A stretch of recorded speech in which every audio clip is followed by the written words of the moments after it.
नमस्कार, मैं Pankaj Kumar Kesari Shubhra and discovery के यूट्यूब चैनल में आपका स्वागत है।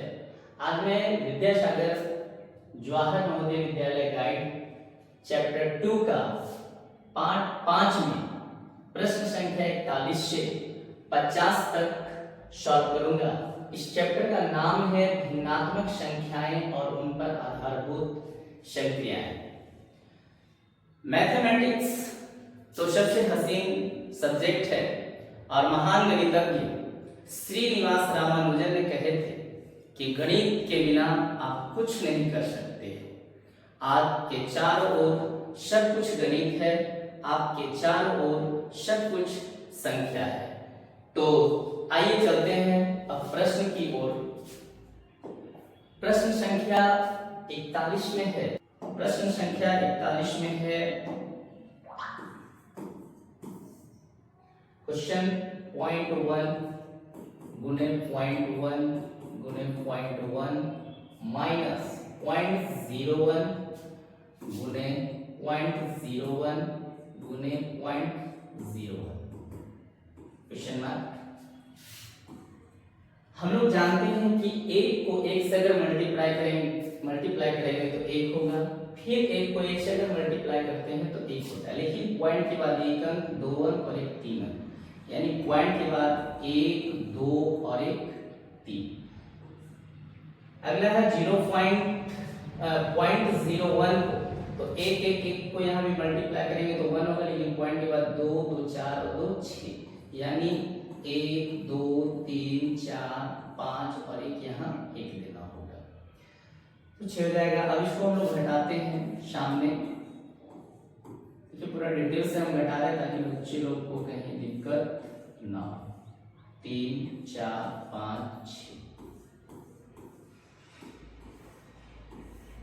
10 में 1 गया 9, यहाँ बचा 9, यहाँ हो गया 0, 0, 0.0। अब देखते हैं 0.000999, यानी हमारा ऑप्शन ए सही है। ऑप्शन यहाँ क्या हो जाएगा इसका आंसर। नेक्स्ट प्रश्न है 42 नंबर क्वेश्चन में क्या कह रहा है कि 3.5 में किस संख्या से गुणा किया जाए।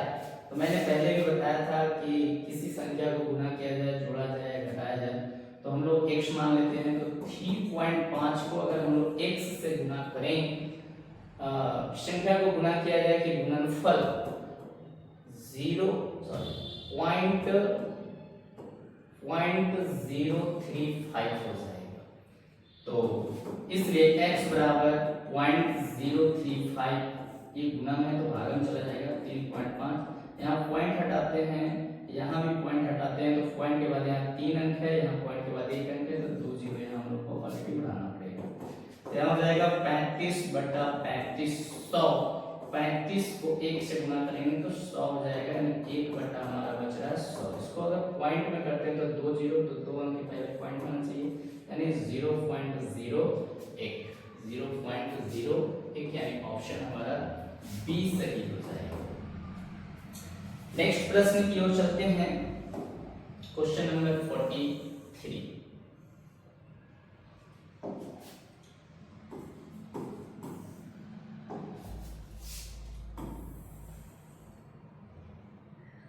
क्वेश्चन नंबर 43 में है सीता गीता से 3 वर्ष बड़ी है। सीता गीता से 3 वर्ष बड़ी है। 6 वर्ष पूर्व पहले सीता की उम्र गीता की उम्र की चौगुनी थी। सीता और गीता की वर्तमान उम्र क्या है। तो सबसे पहले हम लोग देखते हैं माना गीता की आयु बराबर हो जाएगा हमारा x वर्ष, तथा सीता की आयु बराबर हो जाएगा हमारा, सीता गीता से 3 वर्ष बड़ी है। गीता से 3 वर्ष बड़ी है तो इसको x + 3 वर्ष करना होगा। अब यहाँ है 6 वर्ष पूर्व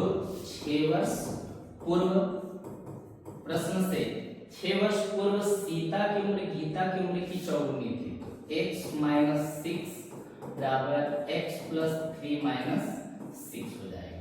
अब यहाँ कारण प्रश्न क्या कि 6 वर्ष पूर्व, दोनों को 6 वर्ष पूर्व कर दिए हैं। उम्र गीता की उम्र की चौगुनी, तो गीता की उम्र को क्या करना पड़ेगा, चौगुनी, यानी 4x minus 4 6 24 x minus 3 4x, ये x प्लस में है तो माइनस में हो जाएगा, माइनस 3 और ये 24 माइनस में है तो जाकर के प्लस में हो जाएगा। 4x में 1 चला जाएगा, 3x, 24 में 3 चला जाएगा तो बच जाएगा हमारा 21।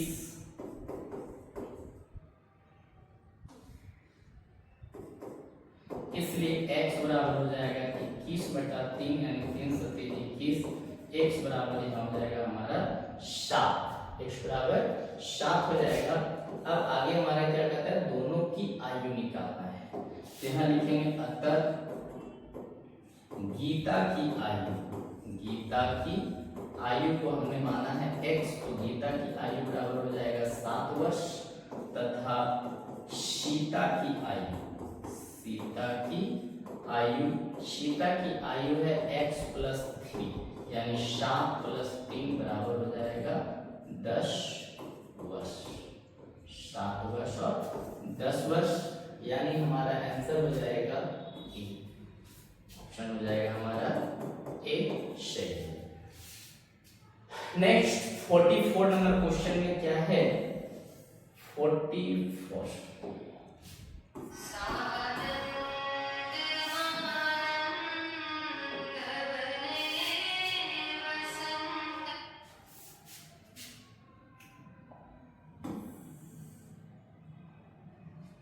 44 नंबर क्वेश्चन में है, किसी धन का 1/5 भाग उसके 1/7 भाग से 20 अधिक है तो धन क्या है।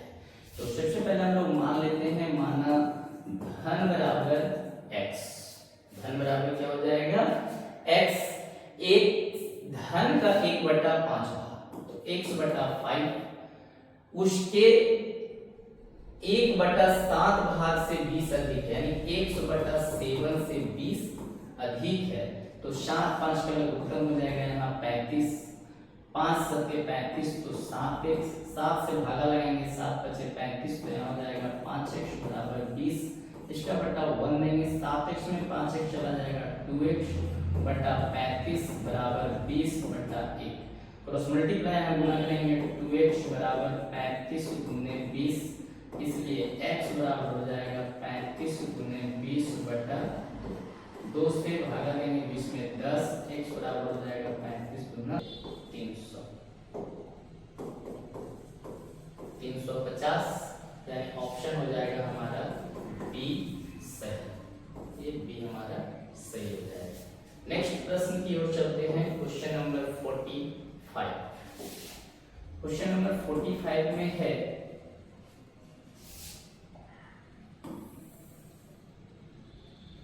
में कह रहा है, प्रश्न को ध्यान से समझेंगे, मोहन को दी गई संख्या का 8/9 से गुना करने को कहा गया, दी गई संख्या को 8/9 से गुना करने को कहा गया, परंतु उसने संख्या को 8/9 से भाग कर दिया, यानी गलत किया, तो जिससे प्राप्त संख्या और वास्तविक परिणाम से 34 अधिक आया तो वह संख्या ज्ञात है।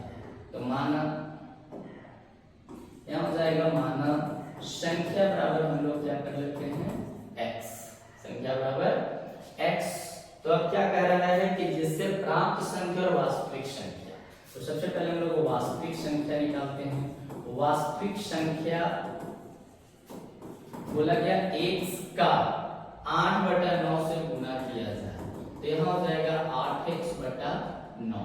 अब इससे बोला प्राप्त संख्या, प्राप्त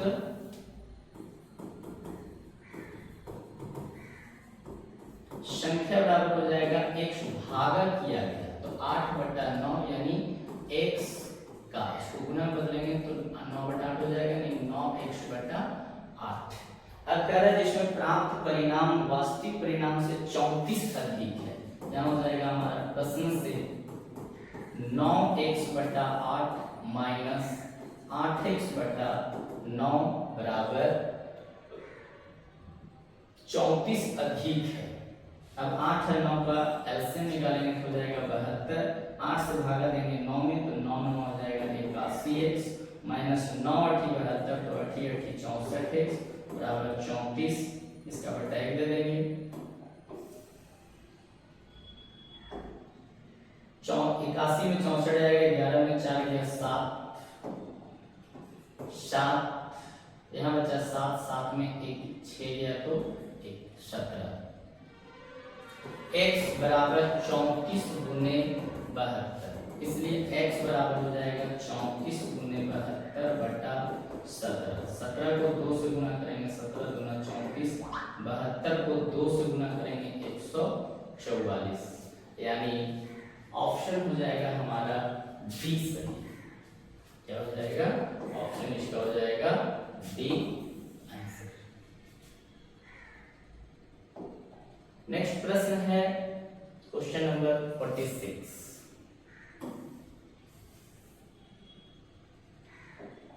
क्वेश्चन नंबर 46 में हमारा क्वेश्चन क्या कह रहा है?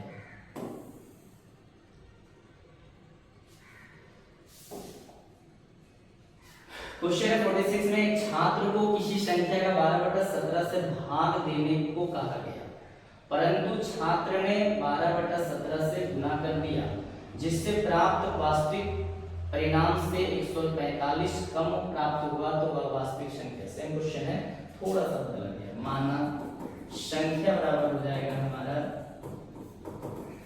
x, अब यहां लिखेंगे हम लोग वास्तविक संख्या। वास्तविक संख्या हमारा हो जाएगा भाग देने को कहा गया, तो x का x भागा 12/17, यहाँ हो जाएगा x गुना 17/12 यानी 17x/12। फिर बोला परंतु छात्र ने 12/17 से गुना कर दिया, तो यहाँ हो जाएगा प्राप्त संख्या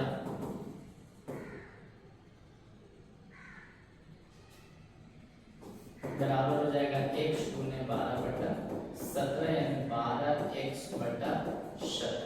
तो अब बोल रहा है कि जैसे प्राप्त परिणाम वास्तविक परिणाम से 145 कम प्राप्त हुआ, तो यहाँ पे लिखेंगे हम लोग 17x/12 माइनस 12x/17 बराबर 145। आगे देखते हैं। 17 और 12 का ऐसे नहीं निकलेगा, तो 17 और 12 को हम लोग को गुना करना पड़ेगा, तो 17 और 12 को अगर हम लोग गुना करते हैं तो 17 दूना 34 17 यानी 4 7 3 10 की शून्य में 1 और 204। 17 से भागा देंगे तो आएगा हमारा, 12 से भागा देंगे तो 17 और 17 से भागा देंगे तो 12, तो 17 को 17 से गुना करेंगे तो हो जाएगा 289x, और 17 से भागा देंगे तो 12 यानी 144x, यहाँ हो जाएगा 145। 289 में अगर 144 को हम लोग घटाते हैं तो 9 में 4 गया तो 5, यहाँ बचा, यहाँ 8 में 4 गया तो 4, 2 में गया तो 145x बराबर हो जाएगा 145 गुने 204, इसलिए x बराबर 145 गुने 204 बटा 145। 145 से 145 को काट देंगे एक बार में, यानी 204 हमारा आंसर हो जाएगा, यानी ऑप्शन सी। अगले प्रश्न की ओर चलते हैं। Question number 47।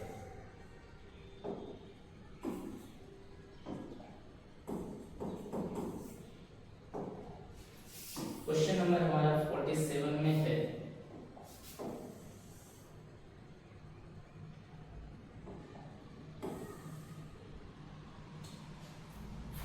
क्वेश्चन है किसी गांव की जनसंख्या का 5/7 भाग अशिक्षित है, और यदि शिक्षितों की संख्या 3450 है तो गांव की जनसंख्या क्या है। यहाँ लिखेंगे माना गांव की जनसंख्या बराबर हम लोग मान लेते हैं x, इसमें अशिक्षित है 5/7 भाग, यहाँ लिखेंगे अशिक्षितों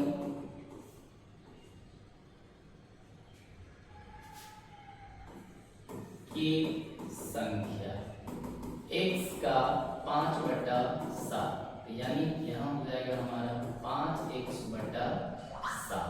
अब बोल रहा है कि शिक्षितों की संख्या है 3450। शिक्षितों की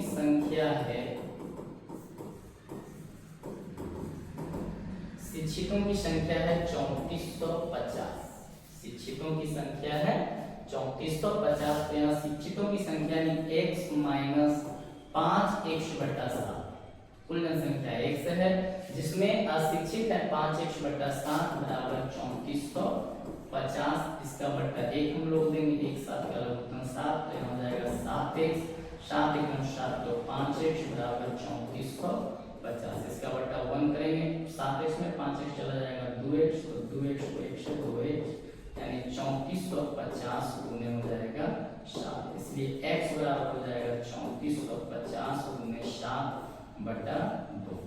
2 से 2 एकम 2, 2 से 14, 2 दूनी 4, 2 बचे 10। x बराबर हो जाएगा हमारा 7 बचे 35 के 5 हाथ में 3, 7 दूनी 14, 3 17 के 7 हाथ में 1, 7 7 49 से 50 के 0 में 5, 7 एकम 7 और 5 12,075 वहाँ की जनसंख्या थी। 12,075 यानी ऑप्शन हो जाएगा हमारा ए सही। नेक्स्ट प्रश्न की ओर चलते हैं। Question number 48। क्वेश्चन नंबर 48 में है, देखते हैं 48 क्वेश्चन हमारा क्या कह रहा है कि यदि 3.5 किलोग्राम चांदी का मूल्य 120 रुपया है, क्या लिखेंगे पहले, चूंकि एक्सप्लेनेशन आया था 3/5 केजी चांदी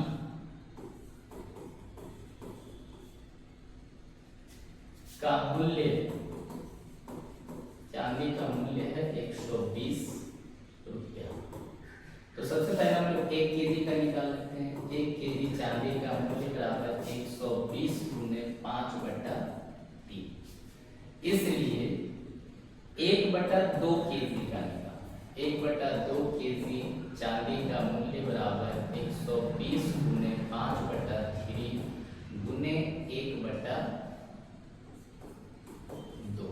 3 से 40 दिया 120, यहाँ 2 से 20 दूनी 40, यानी 20 बचे हमारा हो जाएगा 100 रुपया, ऑप्शन हो जाएगा हमारा बी सही। नेक्स्ट पेज में चलते हैं। Question number 49।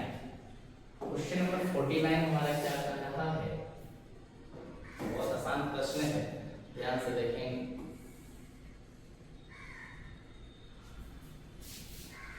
क्वेश्चन नंबर 49 में है, एक सिनेमा हॉल में 250 सीटें, बालकनी में और 400 सीटें प्रथम श्रेणी एवं द्वितीय श्रेणी में है। एक फिल्म शो में बालकनी की 4/5 भाग और प्रथम एवं द्वितीय श्रेणी की 3/5 20 भाग सीटें भरी थी।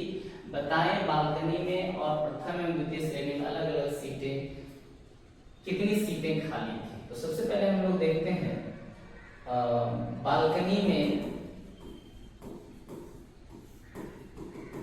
सीटों की संख्या है मेरा 250। बालकनी में सीटों की संख्या है 250, जिसमें बालकनी में 4/5 भाग भरी हुई। बालकनी में भरी सीटों की संख्या बराबर हो जाएगा 250 गुने 4/5, 25 यानी 50, यानी 50 चौके 200। तो यहाँ कह रहा है कि बालकनी में खाली कितने सीट है। तो बालकनी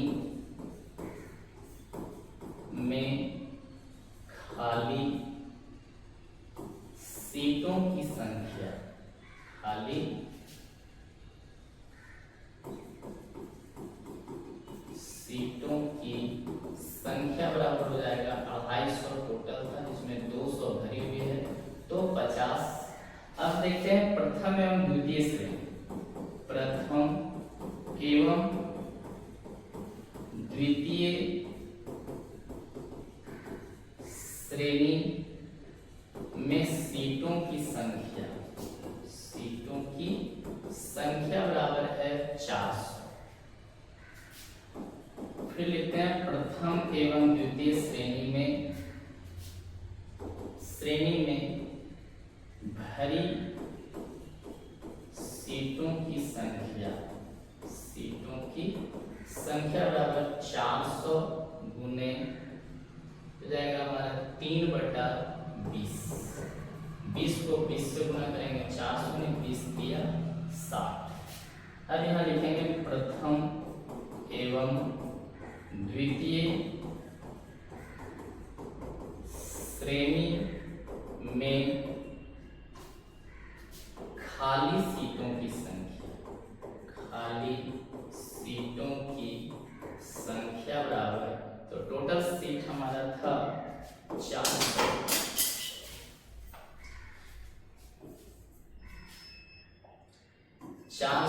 जिसमें 60 सीट हमारा खाली है, 60 सीट भरी हुई है, तो हमारा खाली सीट है हमारा 340। अतः हमारा बालकनी में 50 और प्रथम एवं द्वितीय श्रेणी में 340, यानी ऑप्शन हमारा हो जाएगा ए सी। नेक्स्ट अगला प्रश्न हम लोग देखते हैं, क्वेश्चन नंबर 50। पार्ट का लास्ट क्वेश्चन है क्वेश्चन नंबर 50।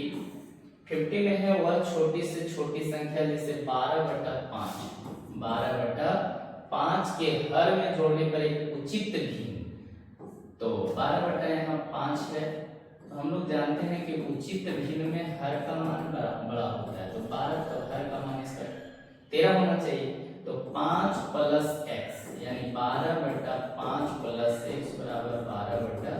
ये 12 से 12 कट जाएगा, यानी 5 + x बराबर 13, इसलिए x बराबर हो जाएगा 13 - 5, यानी x बराबर हो जाएगा 8, यानी ऑप्शन हमारा बी सही है।